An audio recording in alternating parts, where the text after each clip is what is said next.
প্রখ্যাত কবি সুবোধ সরকারের কবিতা সুস্মিতা সেনকে। নদিয়া বাংলাদেশ সীমান্তের একটি গ্রাম। অঞ্জলির বয়স 19। তার 3টে বাচ্চা খেতে পায় না, রাস্তায় ঘুরে বেড়ায়। তার স্বামী জমি নিয়ে মারামারি করে গ্রাম ছেড়ে পালিয়েছে, কিন্তু অঞ্জলির পেটে 4 নম্বর বাচ্চা। ঠিক সেই দিন তার পৃথিবীতে বেরিয়ে আসার কথা, যেদিন ম্যানিলায় সুস্মিতা সেন মিস ইউনিভার্স হলেন। সুস্মিতা, অভিনন্দন আপনাকে, আপনার পরিবারের সবার জন্য শুভেচ্ছা। এত নিষ্পাপ আপনার হাসি এই দুঃখের পৃথিবীতে, এত নিষ্পাপ হলো কি করে?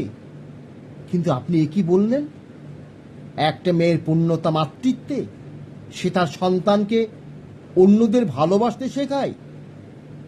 অঞ্জলির 3টে সন্তান, আর একটা এসে গেল, কি শেখাবে তাদের? ক্ষুধার্ত মা ক্ষুধার্ত সন্তান কি শেখায়? অঞ্জলি তার বড় মেয়েটাকে মালদার বাজারে গিয়ে বিক্রি করবে, বড় ছেলেটাকে লাগাবে চায়ের দোকানে, ছোটটাকে শেখাবে হাড়ি ভাঙতে। আর যে আজ জন্মালো, সে কয়েক বছর বাদে মায়ের গলা টিপে ধরে বলবে, আমাকে তুই জন্মে দিয়েছিস কেন? খেতে দে হারামি।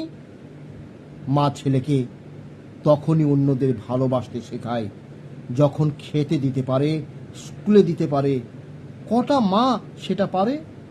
সুস্মিতা, অভিনন্দন আপনাকে। আপনার জন্য প্রচুর বিদেশি মুদ্রা আসবে ভারতবর্ষে, ডলার, ডয়েশমার্ক, ইয়েন।